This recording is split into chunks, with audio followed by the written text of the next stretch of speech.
안녕하세요, 여러분. 오늘도 기쁨과 평강의 날이 되시기를 바랍니다.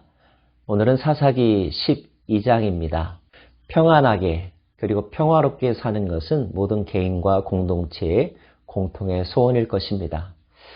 그런 평화가 깨어진다면 불안하게 되고 초조하게 되고 그래서 하고 싶은 것을 제대로 할 수 없게 되죠. 사사기에는 반복하여 나오는 표현이 있는데 어떤 사사가 몇 년 동안 다스리는 동안 그 땅이 평안하였더라, 이런 표현입니다.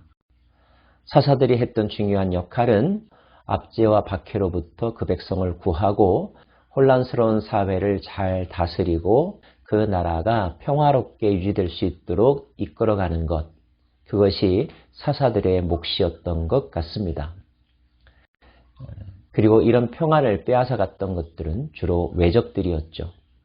근데 사사기 12장에 보면 이스라엘 공동체의 평화가 깨어지는 또 하나의 사건이 있는데, 안타깝게도 이번에는 다른 민족의 침입에 의해서가 아니라 이스라엘 자손들 서로 간의 분쟁으로 말미암아 전쟁이 발발하는 사건이 있습니다. 이른바 사사시대에 일어난 첫 번째 내전이라고 말할 수 있겠죠. 그런 내전의 원인이 된 지파는 에브라임 지파입니다. 에브라임 사람들이 모여 북쪽으로 가서 입다에게 이르되 내가 암몬 자손과 싸우러 갈 때 어찌하여 우리를 불러 가게 하지 아니하였느냐, 우리가 반드시 너와 내 집을 불살리리라 하니, 에브라임 지파가 입다에게 찾아와서 항의하고 심지어 공격을 선언한 것입니다. 공교롭게도 에브라임 지파가 이스라엘 공동체에서 분쟁을 일으키는, 즉 트러블 메이커의 역할을 했던 것은 이번뿐만이 아닙니다. 거슬러 올라가 여호수아 시대에도 있었죠.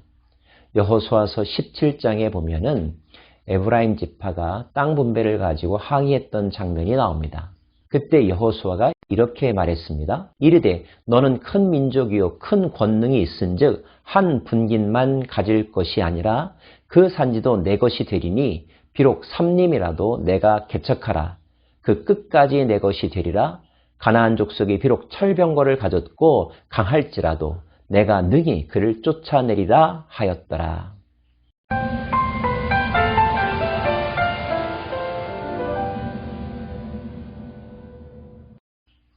그 사건 이후에 에브라임 지파는 어떤 스탠스를 취했을까요? 그 다음에 등장하는 에브라임의 이야기를 보면 그들은 스스로 개척하여 땅을 넓혔다기보다는 남들이 수고하여 전쟁을 치르고 승리로 인하여 땅을 점령했을 때 그 땅에 대한 소유권을 주장하면서 자기들의 영토를 넓혀간 측면이 있음을 우리는 보게 됩니다.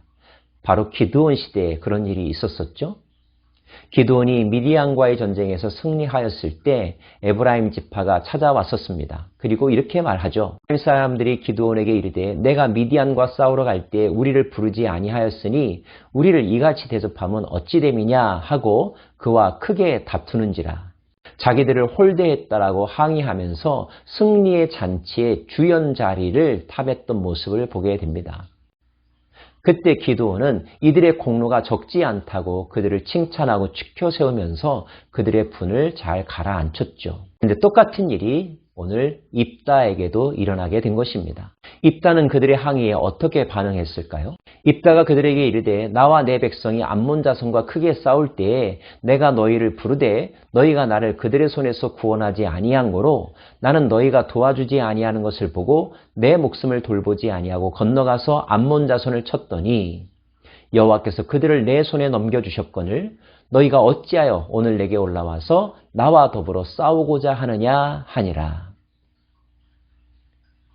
입다의 말에 의하면 도움을 요청했지만 참여하지 않았다는 것입니다. 그런데 전쟁이 끝나고 나자 이제 와서 마치 큰 일이라도 한 것처럼 왜 자신들에게 그런 기회를 주지 않았느냐고 항의하는 모습이 마치 적반하장과 같다고 말하고 있는 거죠.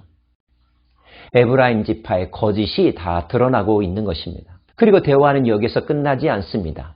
에브라임 지파와 입다가 속한 길르앗 사람들이 서로 전쟁을 하게 되었습니다.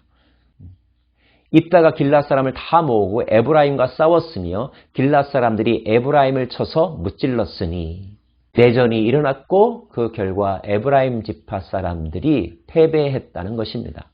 특별히 논쟁이 전쟁으로까지 확산된 데에는 에브라임 지파 사람들이 어리석은 말이 작용했음을 우리는 알 수가 있습니다. 이는 에브라임의 말이 너희 길앗 사람은 본래 에브라임에서 도망한 자로서 에브라임과 므낫세 중에 있다 하였음이라. 즉 길앗 사람들에게 시비를 걸고 모욕적인 말을 했기 때문이죠. 전쟁의 결과는 어떻게 되었을까요? 오히려 에브라임 지파 사람 42,000명이 죽음을 당했습니다. 에브라임 지파의 인구수를 감안하면 어마어마한 피해를 입은 것입니다. 아마 이렇게 될 줄 알았더라면 절대 그런 시비를 걸거나 트러블 메이커가 되지 않았겠죠? 도대체 에브라임 지파는 왜 이렇게 행동했던 것일까요?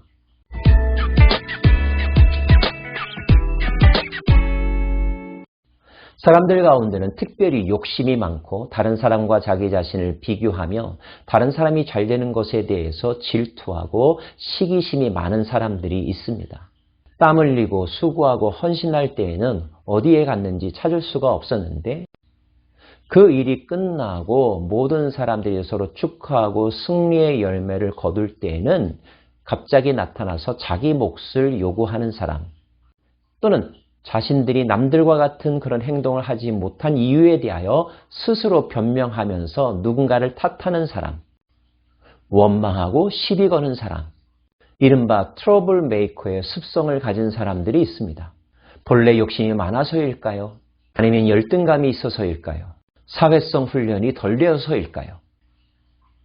분명 이것은 하나님의 백성들의 올바른 삶이 아닐 것입니다. 하나님은 우리에게 형제들에게 잘 대하라고 말씀하여 주시며 욕심을 품지 말라고 말씀하시고 오히려 자기에게 있는 것까지도 남들에게 나누어 주라고 말씀하십니다. 공평과 정의에 대해서 기본적인 생각을 가지고 있다면, 함께 울고 함께 웃는 공동체 의식을 가지고 있다면 결코 오늘 에브라임 지파와 같은 행동을 하지 않을 것입니다. 대화법도 매우 중요하죠. 상대방을 무시하거나 모욕적인 말을 하는 것은 화를 돋우는 일이며 전쟁을 도발하는 어리석은 행동입니다. 전쟁의 결과는 무엇입니까? 목숨을 잃는 것이며 공동체가 붕괴되는 것이며 상처뿐인 영광인 것이죠. 더군다나 같은 민족, 같은 형제들끼리 싸우는 것이야말로 얼마나 어리석은 짓입니까? 에브라임 지파가 보여준 이런 모습은 지금도 한 국가 공동체 안에서 심지어는 한 가정의 형제들 중에서도 나타나는 현상입니다. 결코 이러한 일은 일어나지 말아야 할 것입니다. 하나님은 우리를 복의 통로로 부르셨고 화평케 하는 자의 삶을 살기 원하십니다. 할 수 있으면 모든 사람과 더불어 화평하게 지내라는 것이 하나님의 뜻입니다. 자기만을 생각하는 사람이 아니라 이웃을 생각하는 사람, 우리 모두를 생각할 줄 아는 사람, 공공의 선과 공공의 이익을 위하여 자기의 유익을 잠시 내려놓을 줄 아는 성숙한 사람, 다른 사람이 잘 되는 것에 대하여 진심으로 박수하고 축복해 줄 수 있는 사람, 더불어 어떤 모양으로든지 간에 모두 다 수고하고 고생하는 과정 속에서 자기가 감당해야 될 몫을 묵묵히 잘 수행하는 사람, 이런 성숙한 삶의 주인공들이 되기를 간절히 바랍니다. 기도하겠습니다.